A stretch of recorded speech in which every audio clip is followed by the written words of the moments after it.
Okay, welcome to Health and Wellness Thursdays. Today is May 18th, and we're talking about mindfulness and more. I'm Rebecca Crane-Okada. I'm a clinical nurse specialist and the program manager for all things breast here at the Margie Petersen Breast Center. And I want to acknowledge the Ken Johnson family in memory of Joan Brierton Johnson for supporting so much of our patient education efforts that we do here. I've done some of this before, so I thought today what I'd do is a little bit of an overview, but also talk about some new things that we haven't discussed yet. So, thinking about living well, whether one is newly diagnosed and living with cancer or after a diagnosis, I like to think about health as wholeness and harmony and the energy or life force of the body, the mind, and the spirit. It takes all of us to live well. And that means health, emotional balance, physical health, that is, emotional balance, mental clarity, and spiritual well being.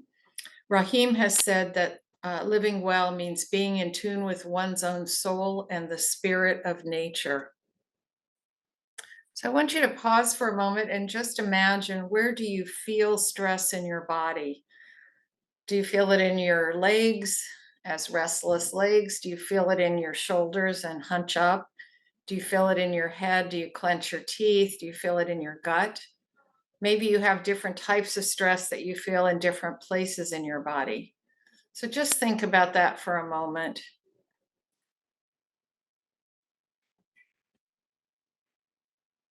And then for a moment, think about where you feel joy in your body.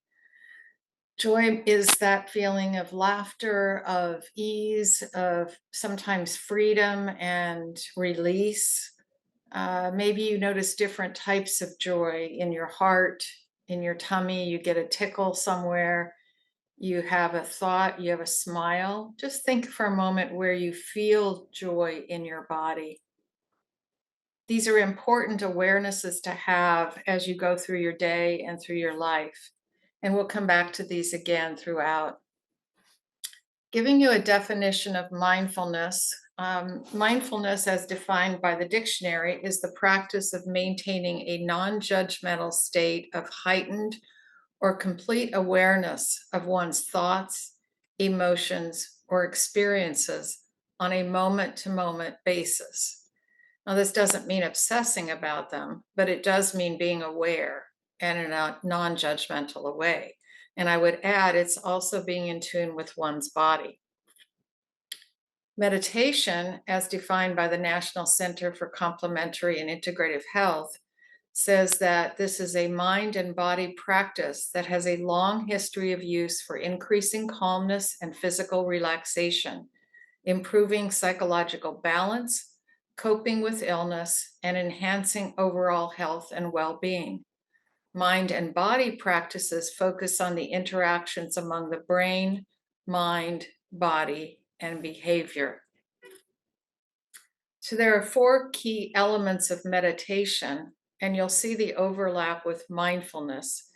And I present this to you just as food for thought as you experience mindfulness meditation or mindful meditation, and think about what is right for you.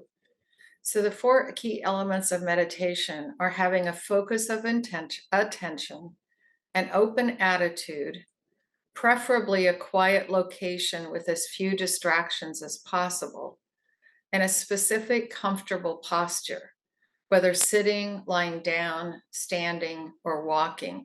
It does not need to be the lotus position as we've seen many yogis practice, but it should be comfortable and it should be at an aware or awake posture.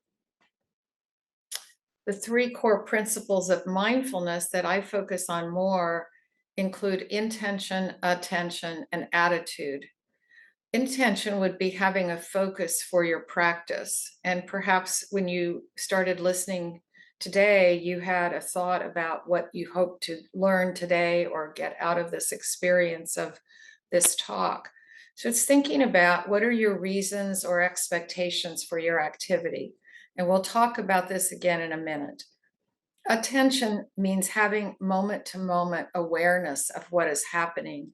So whether you're seated, whether you're walking, it's being aware, paying attention to what surfaces. And the third component is having a non-judgmental attitude. So you begin to see the overlap behind principles of meditation and mindfulness. So accepting and being open to what surfaces without judgment, being curious, having an attitude of gentleness, kindness, and trust towards yourself in the experience, and not striving, not trying to achieve something, not trying to reach a goal necessarily that has limits, but allowing yourself to experience as it happens. So, in other words, paying attention on purpose in a particular way. Some mind and body practices include all of these, as you see on the slide here. And I'm going to focus on three particularly, and if we have time, maybe introduce you to tapping. But deep breathing or breathing, focused breathing, is pivotal for all practices. Mindful walking and the labyrinth, I'm going to focus on more today. But you'll see on this slide that there are many different practices that we don't always think about as mindful or meditative. Prayer is certainly one. Other spiritual and religious practices are as well. Using essential oils or aromatherapy may be a mind and body practice that has meditative elements. Massage, yoga, relaxation, music and singing or playing an instrument, acupuncture, hypnotherapy, Tai Chi and Qigong, which are movement practices, Reiki, healing or therapeutic touch, which are energy on body or off body practices, yoga, dance and movement, and acupressure. Rumi has said we must close both eyes to see with the other eye. The idea of all of these practices is to center and ground us. And we do that by starting with our breath, centering and grounding ourselves so that we can be fully present and really experience this centering and grounding from the meditative or mindful practice. So I want to bring your attention to the idea of mindful walking. We walk lots of places in our lives. We walk to work, we walk in the grocery store, we walk to get the mail, we walk out of the car to pump gas. We do these things just routinely without thinking about it, really. Our mind is often elsewhere. So, if we're going to take a mindful walk, we set an intention first. Where am I going? What do I intend or hope to experience on my walk? And how long will I walk? Maybe there's no limit, but maybe I know that I really have to push myself to get out of the house. So maybe I set a goal of walking around one block. I'm going to do that once a day, or maybe just 3 times a week. And I'm going to notice what happens. I'm going to notice the ground underneath my feet. I'm going to notice nature, and I'm going to notice my feelings, and I'm going to focus on my breath. Now, I just named 4 things. You don't have to have that many. And then you're going to pay attention to what appears before you, what surfaces, what lingers for you, what disappears, what thoughts come and go, what sensations do you have under your feet, what do you notice? Maybe you notice a sound, you notice the breeze, you notice a scent, you notice a child's laughter, you notice a dog barking. Just notice with attention, with all of your senses. And then have a curious and non-judgmental attitude towards what surfaces. Can you be at ease while you're on your walk? Can you not judge yourself if you start thinking about being tired or how uneven the sidewalk is, or that there's an annoying dog barking? Can you just allow yourself to notice? Can you allow yourself, if thoughts distract you and you forget where you've just been, to just say, okay, I will return to my walk and my breath? Can you do that? So I'm going to bring you back to the breath for just a second. Let's do a simple breath exercise really quickly. It's just going to take a minute. So, just simply, this is a grounding exercise or a centering exercise. And if you were going to do this at home, what you might do is just sit down in a chair and just put your feet flat on the floor and your hands relaxed in your lap and simply start to breathe. And when I say that, you are breathing all the time, but you're noticing now that your breath is flowing in and flowing out. And you might even close your eyes as you breathe in and you breathe out. You might even notice that your breath is shallow, abruptly stopped or started. You might notice that you take a sigh or a long breath and a pause. Just simply notice your breath in and your breath out. And do this a couple of times and just notice with intention and attention and no judgment where and how you are as you breathe.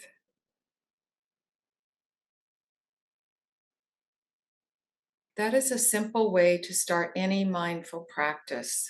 And you may want to do this for 5 minutes rather than just 1 minute that we did now. I'm going to talk next about labyrinths. This was prompted because there was an article in the LA Times on May 4th, which some of you may have seen, talking about Los Angeles area labyrinths. And it was a lovely article, which I think you can still find online, about the role of labyrinths in our lives and living with wellness and finding a balance between body, mind, and spirit. And a labyrinth walk is a mindful walk. I wanted to focus on this because they are all over the city.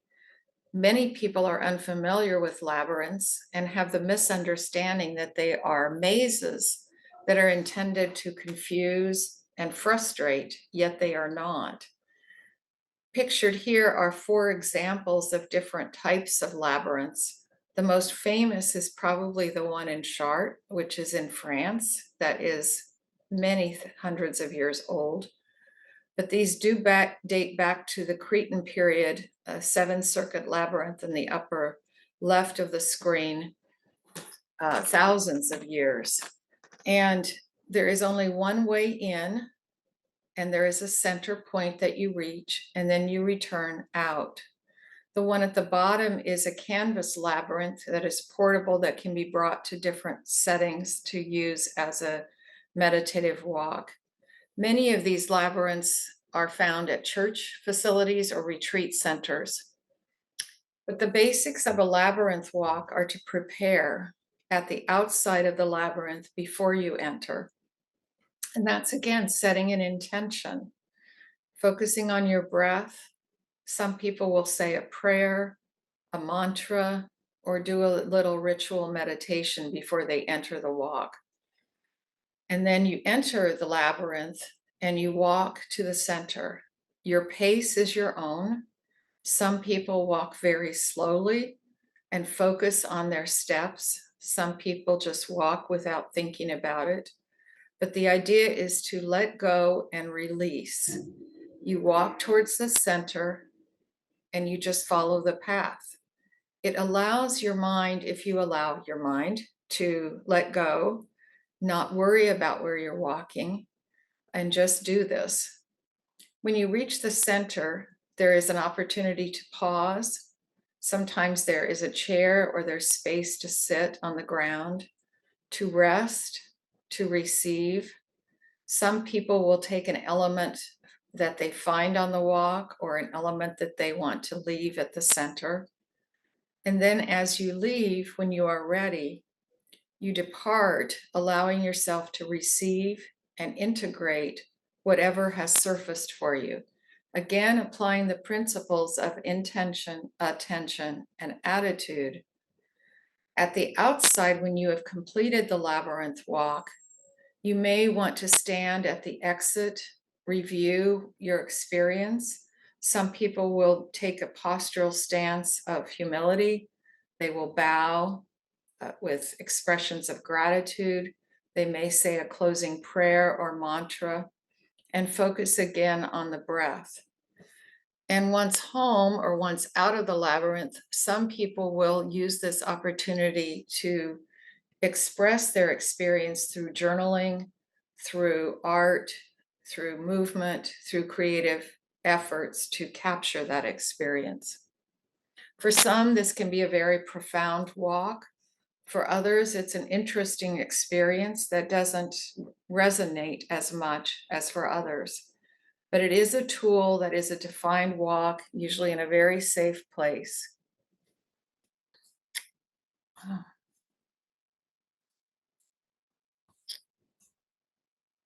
So, walking the labyrinth in review, it is a tool for meditation, reflection, and healing.